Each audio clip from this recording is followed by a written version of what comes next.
Hey there, hunters, and welcome back to the Gunners Guild. Pardon my voice at any part during these next couple videos. I've been getting kind of sick lately, so I might sound raspy and gross, but anyway. So after going through all the patch notes for the Remnant 2 update that was here on February 29th, god dang, and doing some preliminary testings of things, I wanted to go ahead and talk about all the significant changes in the recent update for Remnant 2. This is not me just going over the patch notes again, nor is it me going to be covering every little thing. I only want to really talk about the important stuff and what's changed with some of the in-game interactions with some weapons and trinkets and stuff, because there's a lot of undocumented things as well.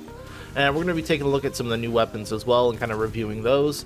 Again, there are some significant nerfs, some buffs. All around, the update's looking pretty good though, a lot of good bug fixes. But anyway, with that out of the way, let's just go and look at the aftermath of this patch. So I want to start with the Archetype Changes, and we're going to do Summoner first. Now while Summoner did not receive anything that actually helps its summons to be better, they're still kind of fairly weak on their own, so don't get your hopes up there. They did get that 30% explosive damage buff added to their damage perk, and that damage perk is now always active for mod, skill, and explosive damage. So no more ranged melee on sacrifice, but this means that you're not going to have to worry about losing your minions if they die, and then losing all your mod and skill damage now. But the big thing here is that we did test the explosive damage from the new Summoner trait, and it is an independent modifier, meaning that if you use a skill that is also explosive, such as Sacrifice, War Stomp, or Eruption, you can double dip on this scaling and get 70% bonus damage on that, which is pretty huge. This also applies to explosive mods, such as Helix Rockets and Meridian Screamers. So Summoner just got a whole lot better for explosive setups. Now, I didn't think this was going to be true because of the way all damage works, because all damage doesn't add its all damage to every individual component of an ability. Like if you had all damage, like 10% all damage, and we had an explosive mod like Helix Rockets, all damage 10% is just adding its 10% damage after everything else. It's just like a global 10% modifier. It's not adding 10% damage for mod damage and 10% damage for explosive damage. Whereas this is giving two separate damage tags, which is really big. So I like that for Summoner. Moving on to the Gunslinger, it's actually not really big here. The quick draw buff is nice, and you can actually build around quick draw to a degree. It's going to slap for about 6,000 damage to the face, and you get it down to about an 8-second cooldown, which isn't too shabby. I'm sure we'll see a lot more people be using quick draw now. It's just, I don't think it's good enough to warrant building around entirely, though I'm sure some people will manage to make do. And then we're going to have the Engineer. Their turret you deploy now crits, which you couldn't before. And this isn't a big change because actually the turret is going to be using your skill crit, not your player crit. And there's only like 2 items in the game that actually do skill crit, so it's actually not that much scaling. And when you have things that do global crit, like Burner the Gambler or Atonement Fold, that's actually your crit, not skill crit. So things like summons and turrets don't get that crit. So really, your turret's only going to have about 10 to 20% crit regardless, so it's not that big of a boost. The bigger problem is that the turret still deals 40% of its normal damage when in turret mode, so it's actually just not hitting hard at all. So even when you do crit, your crits are going to be doing like 4 more damage. It's like whatever. To compensate for this, Engineers were given 25% range damage on its Metal Worker trait, which does allow them to get some gun damage in when they do have their turret out. And that's great actually, because I'm sure Engineer Gunslinger combos are actually going to be, pretty good, because they both do range damage and you now have a whole bunch of skill damage and skill crit to go along with your quick draw and stuff. So, I don't know, seems solid. Moving on to Archon. Chaos Skate now increases mod damage by 50%, which is pretty flippin' fat, but this is still an additive multiplier, so it's not like this huge giant boost, but you will notice it, that's for sure. Now this does also linger for 10 seconds, meaning that if you leave the area, you still have the buff for 10 seconds until you go back into it, which is a welcome change because now mod builds are actually going to be using this Archon skill way more often, because they really weren't before. It just wasn't really worth the effort. But also, power creep now fills your mod power while mods are active, which is pretty big for mod sustain. Overall, a lot of Archon buffs, and it's pretty crazy because it was already basically mandatory for all mod builds. Moving on to Ritualists, it didn't actually get very many changes, but looking at it now, it's pretty bug free, and you'll get that crit, and you can spread those debuffs without worrying about any bugs or, miscalculated things. Death Wish did get changed, so you do take less damage with kinship for it now, but it isn't blocked by armor anymore, so, you kind of flip-flop it on that twice, but it's also never going to kill you, so you're free to run Death Wish again. It's an awesome skill, so I'm actually going to be making Ritualist builds finally. Moving on to trinket changes, there actually aren't a lot of significant changes, mostly bug fixes. One of the global changes though was a reduction to spread across the board. Before, we could get shotguns to basically act like sniper rifles, which made all the DMR and sniper style weapons pretty irrelevant. Now that is still technically possible after this nerf because you can still stack a lot of spread reduction, but it does require significantly more investments. So it's not a big deal right now, to be honest. Shotgun spread is still extremely tight and still usable, but just be aware that in the future it could potentially get, a spread cap. So for now they're fine. The feedback mutator now also generates mod power through active mods, which is big. And between that and Archon, you might be wondering, wow, mod sustain is going to be kind of crazy, like even crazier than before, right? Well, yes and no, because Stone of Malevolence and Faerun's rings also got fixed, so they properly now only add, their 10-15% extra mod generation, which is now based upon the base damage values of the damages and not the full damage values, which is why they were generating so much mod power before. So they are working as intended now. I knew these were going to come eventually, but this does also kill a lot of mod generation for things like Deceit, Crescent Moon, and most mods that use dots like Detonation Trigger to sustain them. So we do need feedback and Archon now to pick up the slack, but overall we did lose a fair bit of mod generation on a lot of our builds. Sequence Shot Mutator also got fixed, so it's not 90% charge speed. I don't know how that happened, but I'm glad everyone using those builds got crushed. Energized Net Coil is now back on the menu, as it does scale properly with increased dot duration now, so you can actually get some pretty meaty, 1-2k pops with that.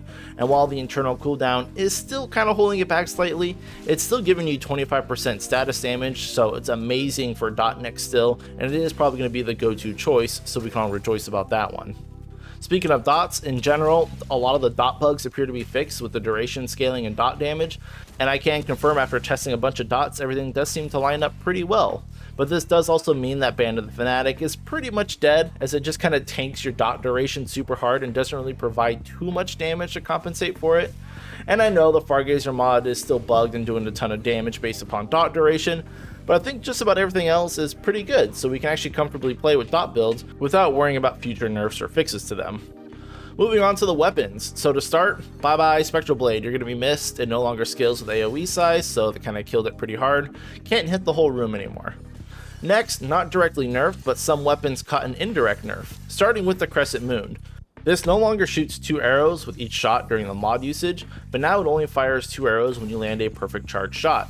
This does not directly reduce the damage of the bow, but it does raise the skill cap significantly, to the point where I feel like people are probably just going to opt out of it and go for Sagittarius or the hunting bow instead, as they're more consistent with their damage if you can't always land the perfect shots in the heat of combat. Also, because Phelan's ring got corrected, maintaining the mod of Crescent Moon is also a lot harder, so you're going to have a lot more downtime without the mod active, which isn't looking too good for Crescent Moon, to be honest. In the same vein as Phelan's ring being nerfed, Deceit took a slight hit because you also now can't sustain its mod easily. Prior to this patch, using Phelan's ring, you could just fire all 6 of your Deceit shots and fully regen your mod, and then use it to reload, but now even with the Spirit trait and Burden of the Follower on, you don't quite get enough to fill your mod. Deceit's actually going to have to invest a lot into mod generation to keep it going now, which is going to hurt its overall DPS pretty hard. Corrupted Deceit, on the other hand, didn't feel the impact as much. Because of its larger clip size, it can still maintain its mod and reload off of that rather than waste time actually manually reloading. So, Corrupted Deceit stonks are on the rise, Bolt. This also kind of bleeds over to Nightfall too if anyone's still using that. Again, just less mod generation, less uptime, sad faces all around. Now, because of the Stone of Malevolence nerf, we also got nerfs to both Starshot and both forms of Aphelion. Without the fat dots generating mod power, both of these weapons are having a hard time sustaining their mod as well, and can no longer be used for like mod swap builds reliably. I figured this day would come, and I'm going to miss my Starfield builds, but I'm going to keep playing with it and see if I can't revive it a little bit later, maybe get something working, but for now, Starshot and Aphelion are pretty much going back on the shelf. Regular mod swapper though, with explosive mods like Helix and Corrupted Meridian, are still doing just fine. While they did still lose some of their mod generation because of Stone of Malevolence, the fix to feedback and allowing it to generate mod power through active mods and power creep lets them regen a bit more mod power based upon the direct damage, which is keeping them alive. It does look like on single target bosses they may suffer slightly, but I think overall they're just as good as they were before. Even better now if you're running Summoner. But the changes to mod generation and being able to generate some power while mods are active will also open up new mod power builds, like permanent spears, permanent crows, and permanent bloodlines, which I'm excited for. But we're going to save that for another day. Continuing on with some more weapon fixes, Anguish was also fixed so that its damage is scaling properly now and does its full 3 times damage at plus 10. This does mean that both the direct shooting of Anguish and the mod are both hitting very hard now. The shotgun component of Anguish rivals that of Double Barrel, the only thing holding it back being its slow reload speed, but it is still a fine handgun to use in most situations. Still not a huge fan of the charge shot though. And because it actually has the charge shot, I can't actually use it in a shotgun swapper setup because it does take a second to actually click and fire. I can't just like click to shoot and swap because it has to do the charge thing. So sadly, it's just not going to fit there, but I'm going to find other builds for it for sure. But the mod portion of Anguish is straight fire right now. Literally, with all the extra scaling, as I had imagined, this thing hits 3k DPS easily. And I mean easy, like no effort, just hold down the button and you're good to go. You can bring this thing to about 4k DPS with some other skill usage and whatnot, and that's excellent for a mod damage build since you don't have to hit a weak spot, you can just hold down the trigger and go, and it's going to basically sustain itself. So, Anguish builds also coming in for sure. And then we have Twisted Arbalist, which also got a nice buff, which wasn't included in the patch notes. Now, when you use the mod, it's going to actually reload your one disc now, which is absolutely amazing. You don't need Bandit or anything for this anymore. You can actually just use feedback to sustain its ammo and mod extremely well. So Arbalist damage just skyrocketed because you took out all the reload animations for this gun, and now I'm going to be making Arbalist builds. But with that out of the way, let's talk about some of the new weapons, and we might as well start with the Corrupted Arbalist. So this gun fires a disc that just bounces once, so you can hit 2 targets. But this also has a clip of 8 and is a fully automatic thing, but it also shoots extremely slow, so it doesn't really feel like it. The disc though loses only a small piece of its damage on the bounce, like 10% or something, so it hits both targets fairly evenly, which is great. What's special about this though is that the mod turns this gun into a beast, where each hit of the disc instantly calls down the Guardian's blades and explodes, yes explodes, on the targets hit by the disc, on every single hit. This thing causes as much damage to enemies as it does your screen. Against single target bosses though, probably not the best thing around, but the big selling point here is that if you run Amplitude, you can actually get 2 enemies close enough together that they overlap the explosions, effectively hitting both of them twice, so double damage. But again, only works on multiple enemies. I'm sure we'll find other uses for that though. I do love Corrupted Arbalist, but I actually love regular Arbalist too, so I'm excited to make builds for both of these, because they just, shot up in usage. The next corrupted weapon we can talk about is Corrupted Savior. Now look, I never liked Savior. I thought it wasn't all that special and had way too many mechanics to it. Yeah, the charging, the precision hits, the reload speed on that thing, the mod usage, all of it had to be managed, and I wasn't into it. It was a lot of work for not so much output. But Corrupted Savior, man, we got the fusion rifle back. It is exactly how it was in Remnant 1. Be it a fully automatic laser that ramps up speed as the mod fills up, the mod being the same railgun that gets stronger and wider when you fully build up charges, and this one actually hits enemies, so that's a bonus. Now, personally, I wouldn't use the mod. Sure, it's strong and all, but the damage of Savior while you're actually sitting on the mod charges is insane. It shoots so flippin' fast, it's a minigun. Even Monarch is crying in a corner. It's easily now the new best automatic gun we have, and this thing is going to prop up so many skill loot builds, so much more, and just make those really, really strong. So yeah, I'm in love with the new Corrupted Savior. So far, 2 for 2 on the corrupted weapons. Moving on to the corrupted handguns. First we have Corrupted Sorrow. This one's kinda odd, but I do like it. So like the original Sorrow, it plays with shooting and cycling its mod. But Corrupted Sorrow has 2 different playstyles. You can shoot your enemies and stick your bolts into them, then use your mod to unleash a swarm of whiffs that will deal a huge amount of damage to them. Or you can shoot your allies, which won't harm them at all, and then you can use the mod to heal 10% of their HP for every bolt you stuck into them, plus whatever healing bonuses you may have. So it's an interesting weapon in that regard, but it's also because it's actually very strong in all its little aspects. The healing is good, the direct damage of the bolts is not too bad, and the mod's actually really strong. The only complaint I have about it is that unlike the original Sorrow that recalls its bolts to overfill your magazine, basically removing your need to reload and all that downtime, this one does not. So you do need to shoot, use the mod, and then reload after the mod, and that's consuming a lot of time, but then you have to continue shooting after that. So it does make it feel rather slow, but I get that without that reload pause, the DPS would be through the roof, and this is just a handgun. Like, it's already pretty high. Like, I'm getting around 3k DPS with just this handgun, and honestly, I can see this fitting into a wide array of builds just as it is. So if you're playing like a range build, even without investing like into mod power, the mod is still actually very strong. So you can use this in pretty much any kind of build you want. It's definitely going to be a good handgun for sure. Next, we have the Corrupted Cube gun. This gun charges for a moment and then unleashes a barrage of big cubes that penetrate and hit all enemies in their path. The mod puts up a small cube room that, while you or your allies stand in it, reduces their heat generation and heat dissipation by 50% and slowly restocks ammo for 15 seconds. It's cool, but it has a lot of downsides, unfortunately. First is that it doesn't deal a lot of damage. Like 300 per hit isn't very much, especially because it can't hit weak spots and it has no innate crit. So second is that it does overheat in like 3 shots, so you do need to be careful. Like, this thing's downtime is a lot, so this kills its DPS. Third is that the mod actually doesn't do much for anyone, as there's only a few heat weapons in the game, and a 50% reduction in heat generation is fine, but it's in a really tight area and only over 15 seconds, and it's just not a lot. Like, you can get a few more shots of your cube gun in, but like Plasma Cutter doesn't gain anything out of it because it already drops all its heat when it has to reload anyways, and so you're not really gaining much DPS there. And the ammo restock technically had potential, but on a Spore Bloom, which only has 20 rounds, I restocked 5 shots over 15 seconds, which is like picking up 1 ammo brick in 15 seconds. And then using an LMG, I restocked 50 rounds, which is half a clip. So it's not a whole lot, sadly. I was really hoping that the ammo would be good, but it's not. So that could be better. Overall, I don't really see many cases where I'd want to bring the Corrupted Cube gun.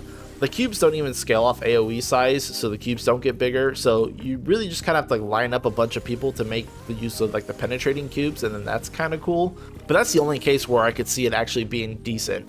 Now, if the cubes hit constantly as they travel through some of the enemies like the cube mod did, that would be a different story. But anyway, as it is right now, not a huge fan of the cube gun, don't really see where I'm going to use it, so I mean, they can't all be winners, right? Lastly, we have Corrupted Nebula. This one I'm going to have to recommend that we as a community just don't use right now. This one is a lot broken, like a lot.